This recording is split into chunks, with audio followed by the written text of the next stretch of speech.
नमस्कार दोस्तों, मैं सूरज आप सभी का स्वागत करता हूं डीआर गुरुकुल में। ये आपका SSC CGL PYQ series day 24 video lecture है। और आज के इस वीडियो लेक्चर में हम लोग 50 पीवाईक्यू प्रश्नों को कवर करेंगे, जो कि आपके जनरल अवेयरनेस सेक्शन से रिलेटेड होंगे। और ये 50 प्रश्न आपके एसएससी सीजीएल 2020 टीयर 1 एग्जाम में पूछे गए प्रश्न हैं। तो आप लोग बड़े ही ध्यान से इन प्रश्नों को कवर कीजिएगा। तो चलिए स्टार्ट करते हैं बिना समय गवाए। तो यहाँ से हमारा पहला प्रश्न होगा, Which of the following is the expanded form of the abbreviation REP used in the text of the Constitution of India? भारतीय संविधान के पाठ में प्रयुक्त संक्षिप्त रूप रेप का विस्तारित रूप इनमें से कौन सा है? तो रेप का विस्तारित रूप है इनमें से रिपेल्ड। ऑप्शन ए आपका करेक्ट आंसर होगा रिपेल्ड, जिसका अर्थ होता है रद्द किया गया। इसे आप लोग L2 मार्क करिएगा, ये आपका लेवल 2 का प्रश्न है। भारतीय संविधान में रेप का अर्थ रिपेल्ड होता है और यह उन अनुच्छेदों या प्रावधानों को दर्शाने के लिए उपयोग किया जाता है जिन्हें संविधान संशोधन या अन्य विधायी प्रक्रियाओं द्वारा हटा दिया गया है। तो इसका करेक्ट आंसर हो जाएगा ऑप्शन ए रिपेल्ड। सेकंड प्रश्न है आपका यहाँ से, AMRUT scheme was launched under the sanitation program in 2015। What is the full form of AMRUT? AMRUT योजना 2015 में स्वच्छता कार्यक्रम के तहत शुरू की गई थी। अमूर्त का पूर्ण रूप क्या है? तो अमूर्त का पूर्ण रूप था आपका Atal mission for rejuvenation and urban transformation. Option B आपका करेक्ट आंसर होगा Atal mission for rejuvenation and urban transformation. इसे आप लोग L1 मार्क कीजिएगा, ये आपका लेवल 1 का प्रश्न है। अमूर्त मिशन जो आपका था भारत सरकार द्वारा 2015 में शुरू किया गया एक योजना है और जिसका उद्देश्य शहरी क्षेत्रों में बुनियादी सुविधाओं का विकास करना था। स्वच्छ पेयजल आपूर्ति सुनिश्चित करना और जल निकासी प्रणालियों को मजबूत बनाना था। तो यह अमूर्त योजना के उद्देश्य दिए गए हैं। अगला प्रश्न यहाँ से थर्ड प्रश्न, oolong is a variant of dash. Oolong dash का एक प्रकार है। तो उलोंग आपका एक प्रकार का चाय होता है। ऑप्शन डी आपका करेक्ट आंसर होगा। इसे आप लोग L2 मार्क कर लीजिएगा, वैसे थोड़ा टफ प्रश्न है आपके लिए। उलोंग चाय चीन और ताइवान में उत्पन्न होने वाली एक विशिष्ट प्रकार की चाय है। यह आंशिक रूप से ऑक्सीकृत होती है, जिससे इसका स्वाद हरी और काली चाय के बीच का होता है। तो इसका करेक्ट आंसर है option D T. Oolong tea होता है, एक प्रकार का चाय होता है।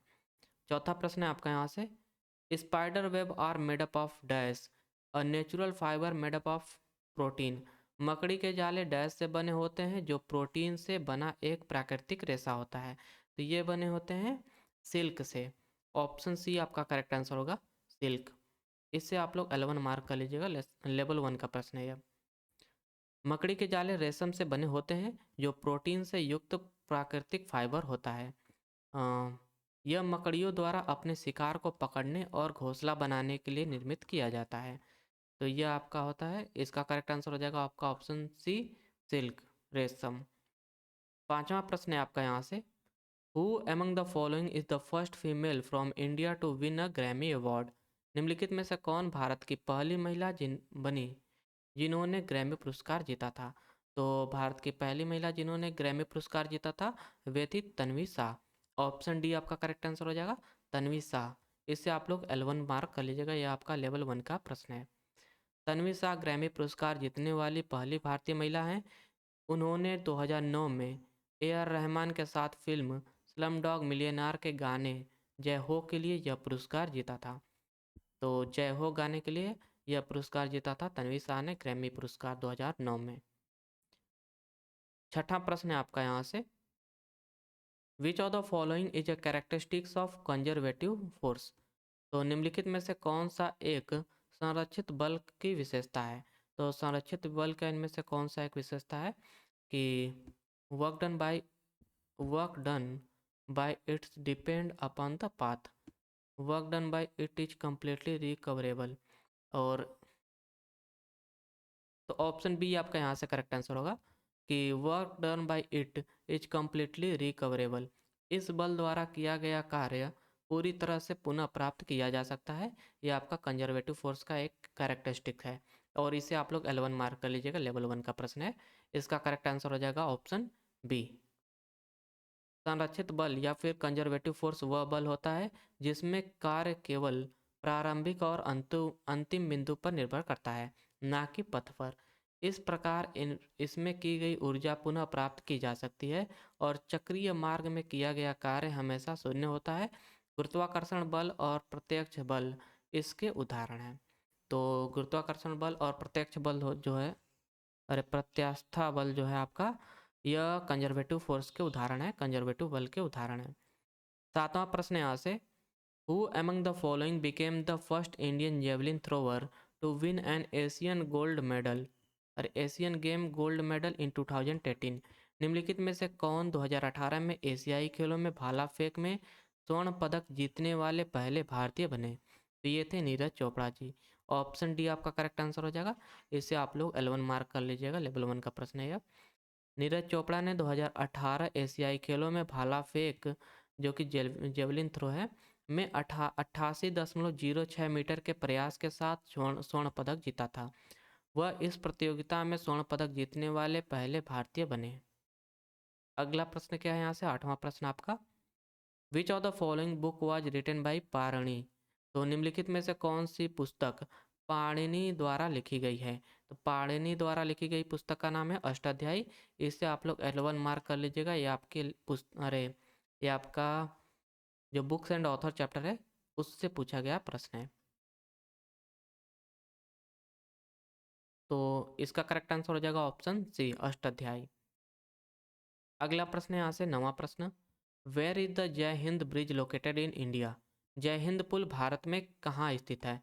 तो जय हिंद ब्रिज जो है आपका, यह स्थित है कोलकाता में। ऑप्शन ये आपका होना चाहिए, हाँ ऑप्शन ये करेक्ट है, कोलकाता। और इसे आप लोग L2 मार्क कर लीजिएगा, लेवल 2 का प्रश्न है। जय हिंद ब्रिज जो है आपका पश्चिम बंगाल के कोलकाता में स्थित है और यह एक महत्वपूर्ण पुल है जो शहर में यातायात को सुगम बनाने में मदद करता है और इसका नाम भारतीय स्वतंत्रता संग्राम के नायक सुभाष चंद्र बोस को श्रद्धांजलि स्वरूप रखा गया था। तो इसका करेक्ट आंसर है ऑप्शन ए, कोलकाता। तो जय हिंद ब्रिज जो है आपका कोलकाता में स्थित है। अगला प्रश्न है आपका 10वां प्रश्न यहाँ से, How many states does the World Bank added STARS project under the new education policy initially proposed to cover? तो नई शिक्षा नीति के तहत विश्व बैंक द्वारा सहायता प्राप्त स्टार्स परियोजना प्रारंभ में कितने राज्यों को कवर करने का प्रस्ताव करती है? तो यह 6 राज्यों को कवर करने का प्रस्ताव करती है। ऑप्शन सी आपका करेक्ट आंसर होगा, 6। और इसे आप लोग L2 मार्क कर लीजिएगा, ये आपका लेवल 2 का प्रश्न है। वैसे करंट अफेयर से प्रश्न पूछा गया था। स्टार परियोजना प्रारंभ में राजस्थान, हिमाचल प्रदेश, महाराष्ट्र, मध्य प्रदेश, केरल और उड़ीसा को कवर करने का प्रस्ताव करती है। इसका उद्देश्य स्कूली शिक्षा में सुधार लाना है। तो इसका करेक्ट आंसर हो जाएगा ऑप्शन सी, 6। 11वां प्रश्न है आपका यहाँ से, in reference to atomicity organ is dash? तो परमाणुकता के संदर्भ में आर्गन क्या है? तो आर्गन एक मोनोएटॉमिक है। ऑप्शन ए आपका करेक्ट आंसर होगा और इसे आप लोग L1 मार्क कर लीजिएगा, लेवल 1 का प्रश्न है आपका।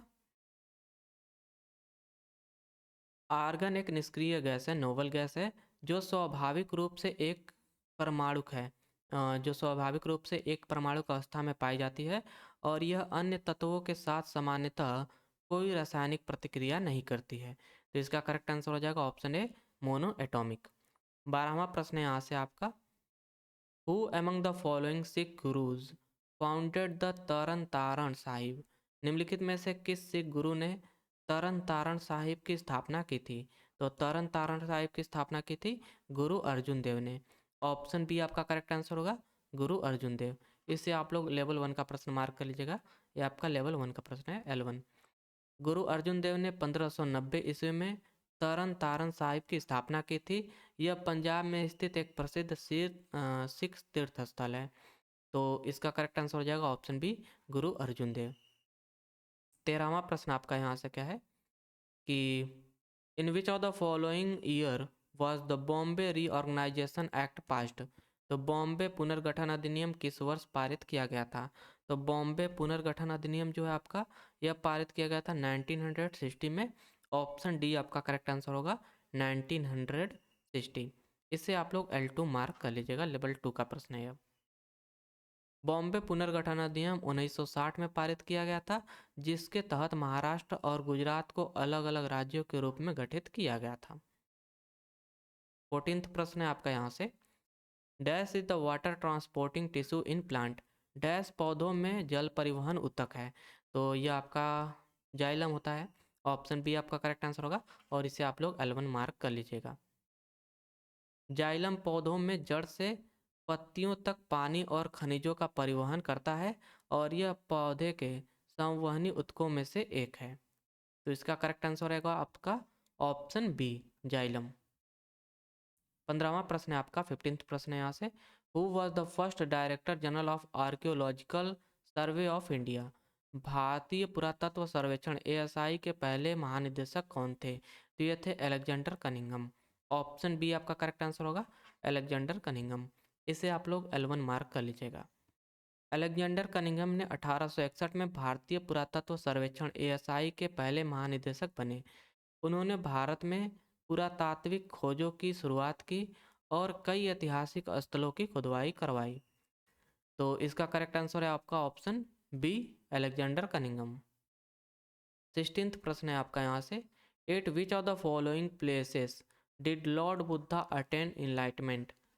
तो निम्नलिखित में से किस स्थान पर भगवान बुद्ध को ज्ञान प्राप्त हुआ था। तो भगवान बुद्ध को ज्ञान प्राप्त हुआ था बोध गया में। तो इसका करेक्ट आंसर हो जाएगा ऑप्शन सी, और इसे आप लोग L1 मार्क कर लीजिएगा। ये आपका लेवल 1 का प्रश्न है। बोध गया में भगवान बुद्ध को पीपल के वृक्ष के नीचे ज्ञान प्राप्त हुआ था। यह स्थान बिहार में स्थित है।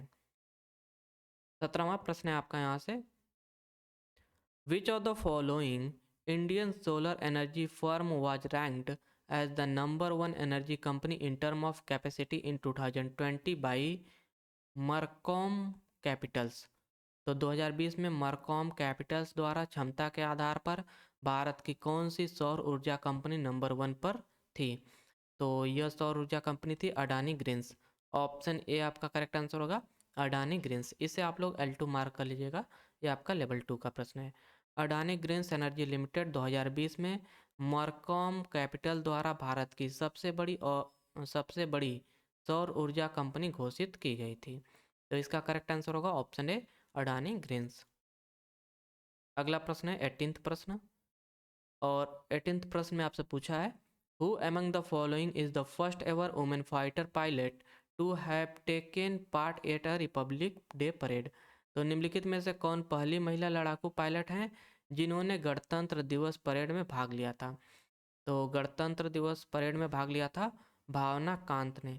ऑप्शन डी आपका, अरे ऑप्शन सी आपका करेक्ट आंसर होगा, यहाँ पर कांत होना चाहिए। तो भावना कांत आपका करेक्ट आंसर होगा, और इसे आप लोग L1 मार्क कर लीजिएगा। ये आपका लेवल 1 का प्रश्न है। भावना कांत पहली महिला लड़ाकू विमान पायलट बनी जिन्होंने 2021 में गणतंत्र दिवस परेड में भाग लिया था। अगला प्रश्न है आपका 19वां प्रश्न यहाँ से, the eco wrap report was published in May 2020 by which of the following banks. Eco wrap report मई 2020 में निम्नलिखित में से किस बैंक द्वारा प्रकाशित की गई थी।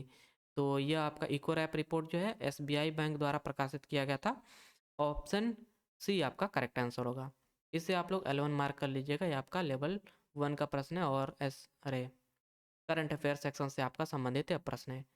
भारतीय स्टेट बैंक SBI की इको रैप रिपोर्ट बैंक की शोध शाखा द्वारा प्रकाशित की जाती है।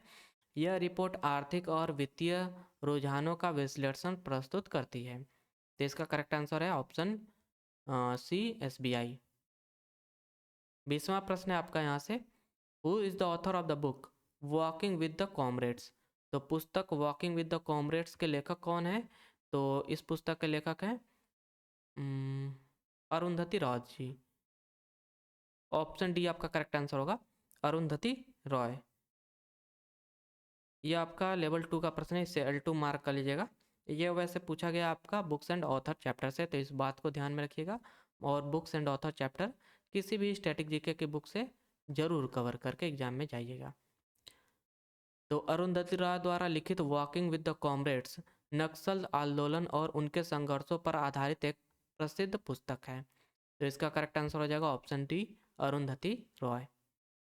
21वां प्रश्न है आपका यहाँ से, float festival is one of the main festival celebrated in dash. Float festival मुख्य रूप से डैश में मनाया जाने वाला एक प्रमुख त्यौहार है। तो फ्लोट फेस्टिवल जो है आपका मदुरई में मनाया जाता है, तमिलनाडु मदुरई। तो इसका करेक्ट आंसर हो जाएगा ऑप्शन बी। और ये आपका लेवल 2 का प्रश्न, इस सेल 2 मार्क कर लीजिएगा। वैसे ये पूछा गया आपका है, फेस्टिवल चैप्टर से प्रश्न पूछा गया है। तो फेस्टिवल चैप्टर भी आप लोग ध्यान में रखिए और अच्छे से कवर कर लीजिए, पूरा रट जाइए festival chapter. Float festival Tamil Nadu के मदुरई में स्थित मीनाक्षी मंदिर में मनाया जाता है, जहां देवी और देवताओं की मूर्तियों को सजे हुए नावों पर झील में घुमाया जाता है। तो फ्लोट फेस्टिवल में आपका देवी देवताओं की मूर्तियों को सजे हुए नावों पर सजे हुए नावों में झील पर घुमाया जाता है। तो इसका करेक्ट आंसर हो जाएगा ऑप्शन बी, मदुरई। अगला प्रश्न है आपका 22वां प्रश्न, in which of the following year were the first Commonwealth game held in Canada. Canada में पहले राष्ट्रमंडल खेल किस वर्ष आयोजित किए गए थे। तो कनाडा में पहले राष्ट्रमंडल खेल किस वर्ष आयोजित किए गए थे। तो यह आयोजित किया गया था 1930 में। ऑप्शन ए आपका करेक्ट आंसर होगा। और जब आप ओलंपिक चैम्पियन नहीं, कॉमनवेल्थ चैप्टर होगा या फिर इसके बारे में जब पढ़ेंगे ना, तो आपको 1930 पहले ही दिया जाएगा। तो वैसे चलिए इसे L2 मार्क कर लीजिए आप लोग, रिवाइज होता रहेगा आपका।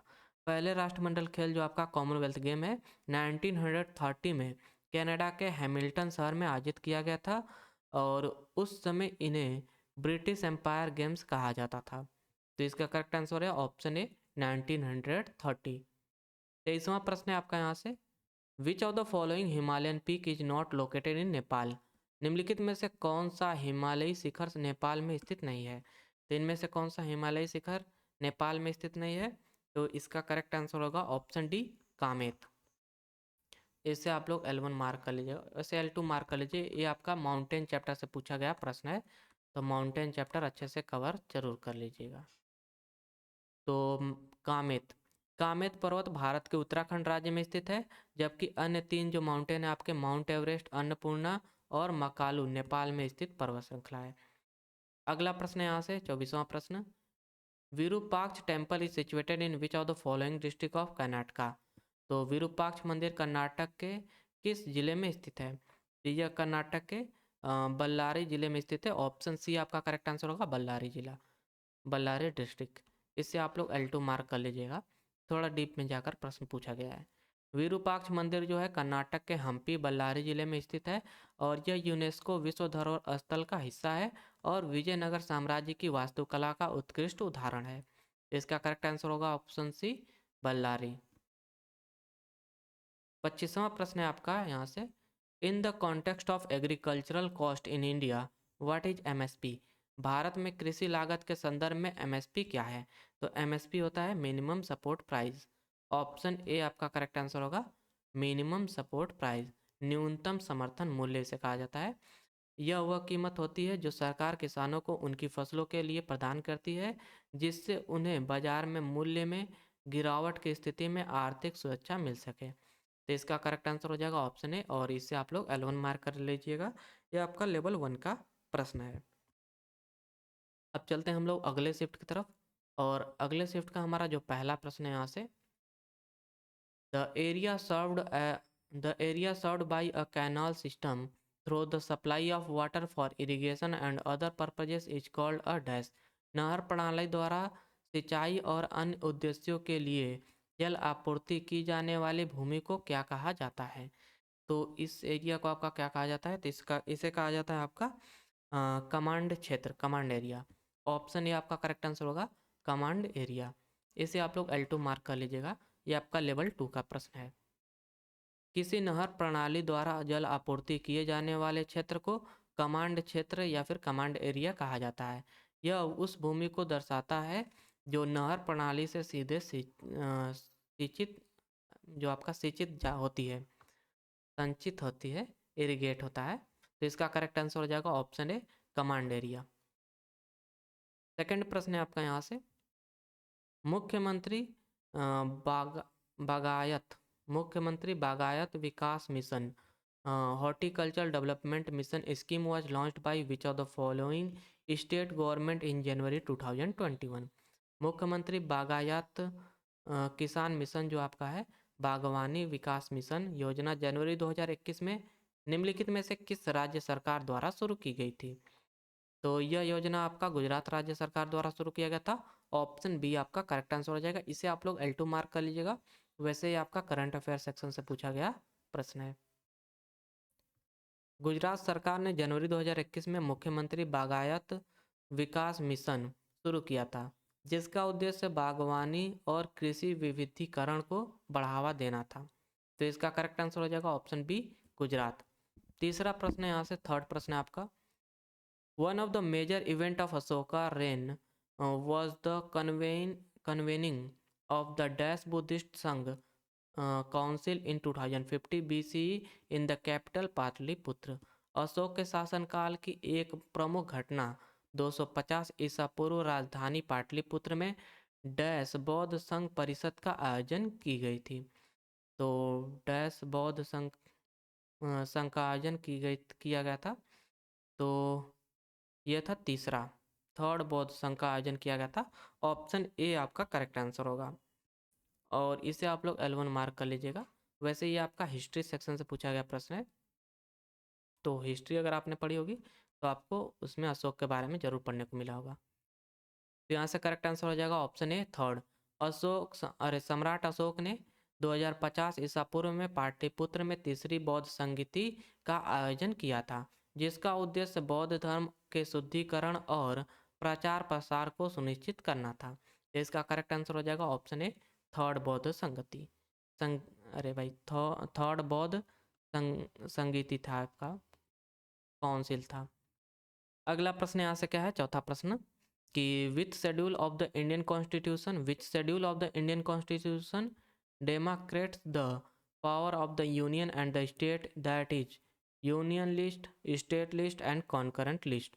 भारतीय संविधान की कौन सी अनुसूची संघ और राज्यों की शक्तियों को विभाजित करती है, अर्थात संघ सूची, राज्य सूची और समवर्ती सूची। तो ये सभी आपका मेंशन्ड है 7वीं अनुसूची में। ऑप्शन सी आपका करेक्ट आंसर होगा 7th शेड्यूल। तो ऑप्शन सी आपका करेक्ट आंसर है ऑप्शन 7th शेड्यूल। और ये आपका पॉलिटी सेक्शन से पूछा गया प्रश्न है, तो ये आपके लिए बहुत ही आसान प्रश्न होगा वैसे तो। पांचवा प्रश्न यहाँ से पांचवा प्रश्न है कि in which of the following year was the micro credit scheme street vendor Atmanirbhar Nidhi PM Svanidhi launched. तो निम्नलिखित में से किस वर्ष माइक्रो क्रेडिट योजना street vendor Atmanirbhar Nidhi PM Svanidhi शुरू की गई थी? तो यह जो स्कीम है आपका यह शुरू किया गया था 2020 में, ईयर 2020 में यह शुरू किया गया था। इसे आप लोग L2 मार्क कर लीजिएगा, यह आपका करंट अफेयर सेक्शन से पूछा गया प्रश्न है।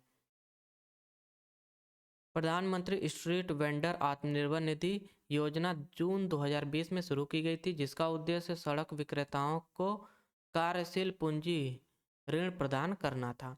तो इसका करेक्ट आंसर हो जाएगा ऑप्शन ए 2020। छठा प्रश्न है आपका यहाँ से, where is the headquarter of the Badminton World Federation located? Badminton World Federation BWF का मुख्यालय कहाँ स्थित है? तो इसका मुख्यालय जो है यह स्थित है मलेशिया में, कुआलालंपुर में। ऑप्शन ए आपका करेक्ट आंसर होगा मलेशिया। इसे आप लोग L1 मार्क कर लीजिएगा।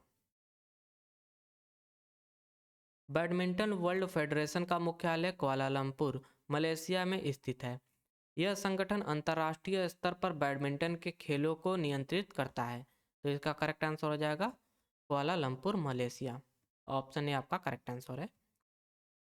सातवां प्रश्न है आपका यहाँ से, Henry मोनिज has been appointed as the first ever chief compliance officer of which of the following tech giant in January 2021? जनवरी 2021 में जनवरी 2021 में हेनरी मोनिज को निम्नलिखित में से किस टेक कंपनी के पहले मुख्य अनुपालन अधिकारी चीफ कंप्लायंस ऑफिसर के रूप में नियुक्त किया गया था? तो इन्हें नियुक्त किया गया था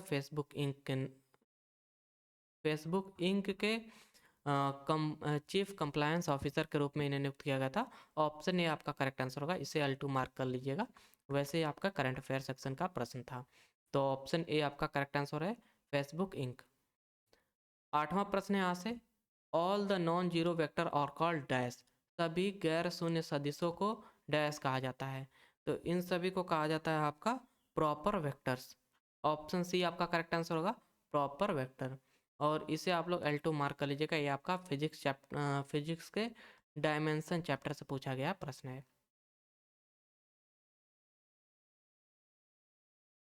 प्रॉपर वेक्टर में, अरे प्रॉपर वेक्टर वे सदिश होते हैं जो गैर शून्य होते हैं, यानी जिनका परिणाम मैग्नीट्यूड शून्य नहीं होता है। यदि कोई सदिश वेक्टर शून्य नहीं होता है तो उसे उचित सदिश प्रॉपर वेक्टर कहा जाता है। 9वां प्रश्न आपका है यहाँ से, in medicine dash is a device such as a small metal plate or needle that carries electricity from an instrument to a patient for treatment or surgery.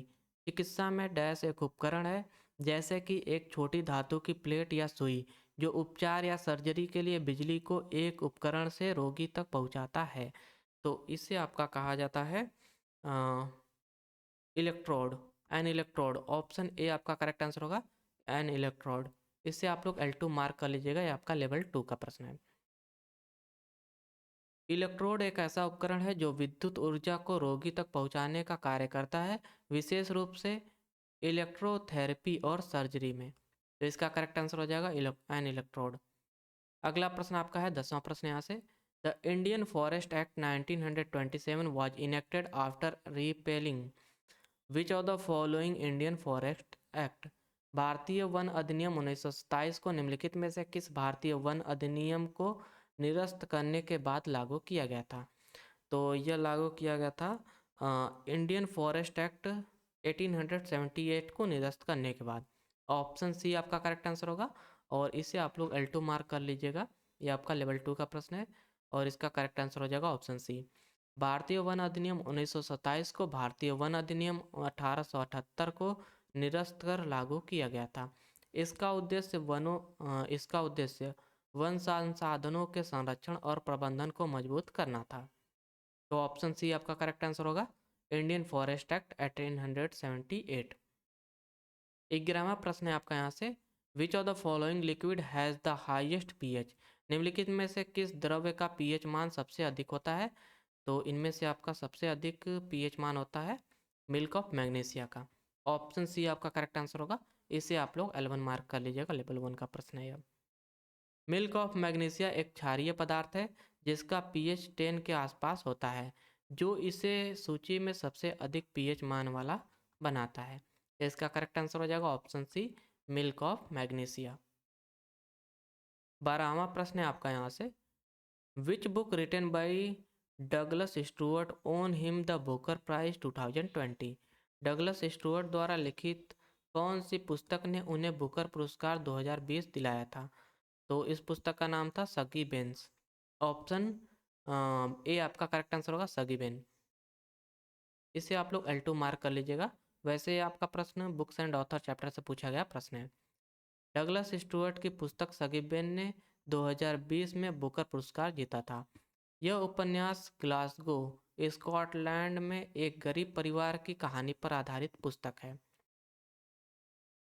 13वां प्रश्न है आपका यहाँ से, dash boundaries occur when plates collide and one plate is pushed under the other. Dash सीमाएं तब बनती हैं जब टेक्टोनिक प्लेटें टकराती हैं और एक प्लेट दूसरी के नीचे धकेली जाती है। तो ये आपकी कन्वर्जेंट सीमाएं बनती हैं। ऑप्शन ए आपका करेक्ट आंसर होगा, कन्वर्जेंट। इससे आप लोग L2 मार्क कर लीजिएगा। वैसे इसका करेक्ट आंसर है ऑप्शन ए, कन्वर्जेंट। जब दो टेक्टोनिक प्लेटें टकराती हैं और एक प्लेट दूसरे के नीचे धकेली जाती है तो इसे अभिसारी सीमा, कन्वर्जेंट बाउंड्री कहा जाता है। यह प्रक्रिया पर्वत निर्माण और भूकंप उत्पन्न करने में महत्वपूर्ण भूमिका निभाती है। इसका करेक्ट आंसर होगा ऑप्शन ए, कन्वर्जेंट। 14th प्रश्न है आपका यहाँ से, which of the following organization releases the Global Innovation Index. निम्नलिखित में से कौन सा संगठन ग्लोबल इनोवेशन इंडेक्स जारी करता है? तो ग्लोबल इनोवेशन इंडेक्स जारी करता है इनसीड। ऑप्शन बी आपका करेक्ट आंसर होगा, इनसीड, कॉर्नेल यूनिवर्सिटी और विप्रो। तो इनसीड, कॉर्नेल विश्वविद्यालय और विप्रो आपका ग्लोबल इनोवेशन इंडेक्स जारी करता है। तो इसे L2 मार्क कर लीजिएगा, ये आपका लेवल 2 का प्रश्न है। वैसे अगर आप ऑर्गेनाइजेशन चैप्टर को अच्छे से कवर करेंगे, अरे ऑर्गेनाइजेशन चैप्टर को अगर आप अच्छे से कवर करेंगे तो ये सभी बातें उसमें कवर हो जाती हैं। तो इसका करेक्ट आंसर हो जाएगा option B, INSEAD, Cornell University और विप्रो। अगला प्रश्न यहाँ से है 15वां प्रश्न। What do you call the property of an organism of the self-regulation and the tendency to maintain a steady state within an external environment which is liable to change?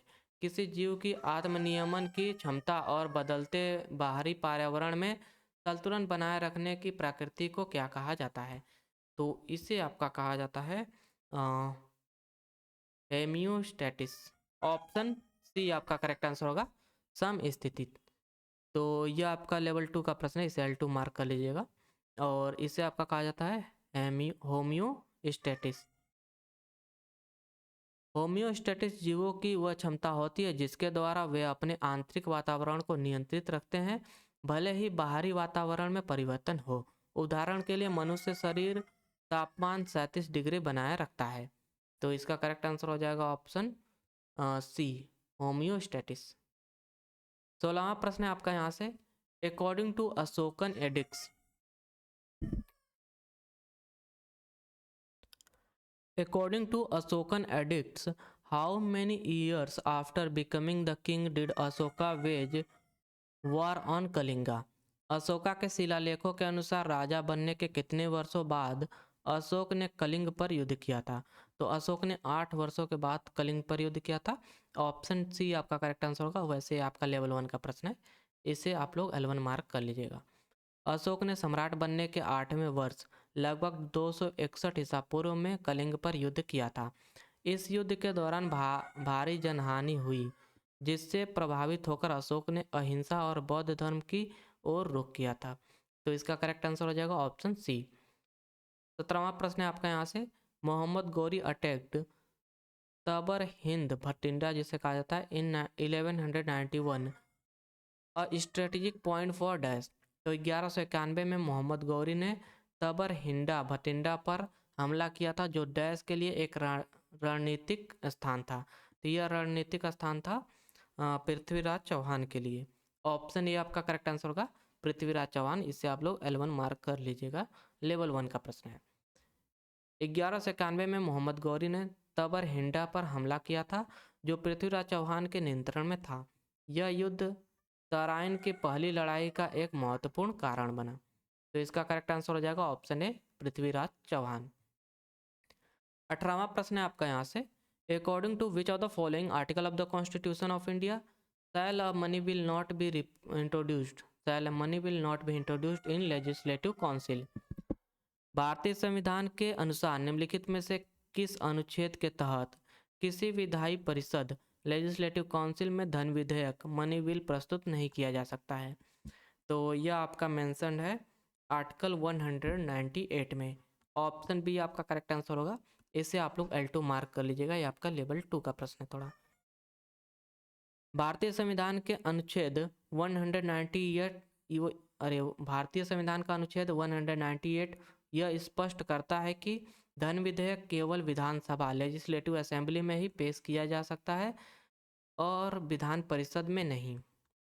तो इसका correct answer हो जाएगा option B, 198, अनुच्छेद 198। 19वां प्रश्न है आपका यहाँ से, Who among the following was the first Indian badminton player to qualify for 2 events, mixed double and women's double in the Olympics? तो निम्नलिखित में से कौन पहली भारतीय बैडमिंटन खिलाड़ी थी जिन्होंने ओलंपिक में 2 स्पर्धाओं मिश्रित युगल और महिला युगल के लिए क्वालिफाई किया था? तो यह थी ज्वाला गुट्टा। ऑप्शन सी आपका करेक्ट आंसर होगा, ज्वाला गुट्टा। इससे आप लोग L2 मार्क कर लीजिएगा, ये आपका लेवल 2 का प्रश्न है। 20वां प्रश्न है आपका यहाँ से, Panche is a traditional sarong worn by the men in the state of dash. Panche एक पारंपरिक परिधान सरोंग है जिसे पुरुष डैश राज्य के पहनते हैं, डैश राज्य में पहनते हैं। तो यह कर्नाटक के पुरुषों द्वारा पहना जाता है। ऑप्शन सी आपका करेक्ट आंसर होगा, Karnataka.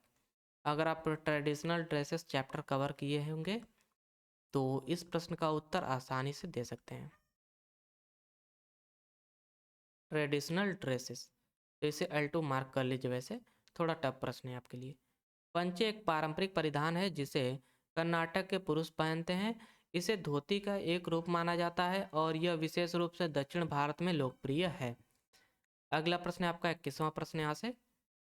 Eight which of the following places was the street theatre and performing arts fellowship scheme launched in January 2021 to give artist an opportunity to showcase their craft.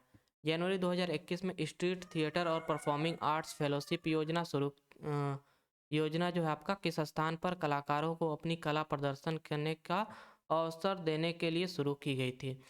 तो यह योजना शुरू किया गया था नई दिल्ली में, दिल्ली में। इसका करेक्ट आंसर हो जाएगा ऑप्शन डी, नई दिल्ली। नई दिल्ली या फिर दिल्ली आप लोग कर सकते हैं। और इसे आप लोग L2 मार्क कर लीजिएगा, वैसे आपका करंट अफेयर से प्रश्न पूछा गया था। दिल्ली सरकार ने जनवरी 2021 में street theatre and performing arts fellowship योजना शुरू की थी, जिसका उद्देश्य स्थानीय कलाकारों को आर्थिक सहायता और प्रदर्शन के अवसर प्रदान करना था। तो इसका करेक्ट आंसर हो जाएगा ऑप्शन डी, दिल्ली। 22वां प्रश्न है यहाँ से आपका।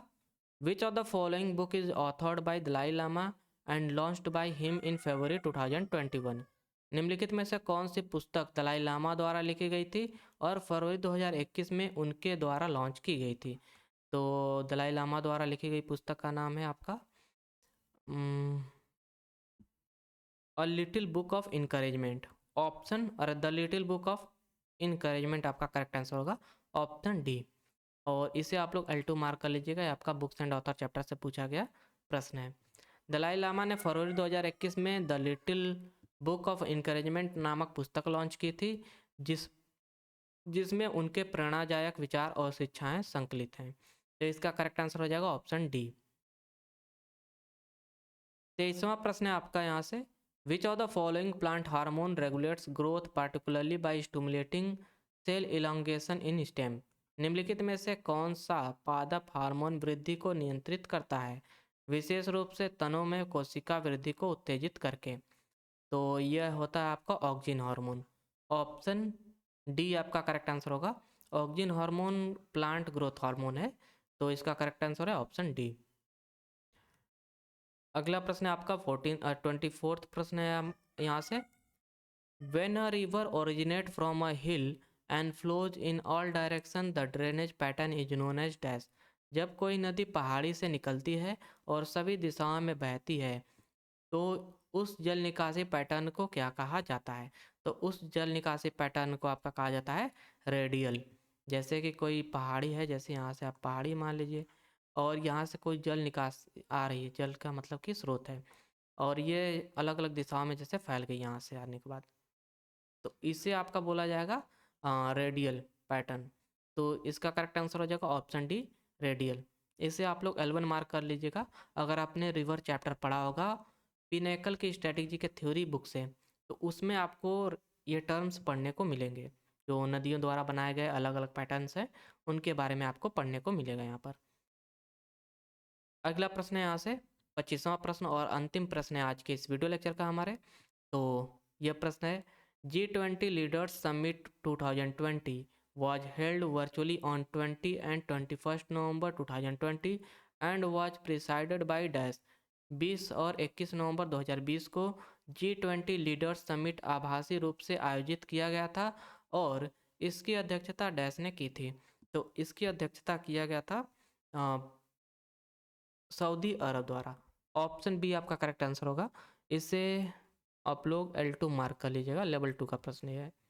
G20 लीडर्स समिट 2020 की अध्यक्षता सऊदी अरब ने की थी और यह पहली बार था जब G20 सम्मेलन पूरी तरह से वर्चुअल रूप से आयोजित किया गया था, जिसका कारण कोविड-19 महामारी थी। तो इसका करेक्ट आंसर हो जाएगा ऑप्शन बी, सऊदी अरब।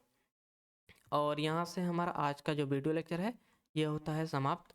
आशा करता हूँ आपको वीडियो लेक्चर पसंद आया होगा। तो Thank you for watching. Please do like and subscribe my channel. Have a nice day.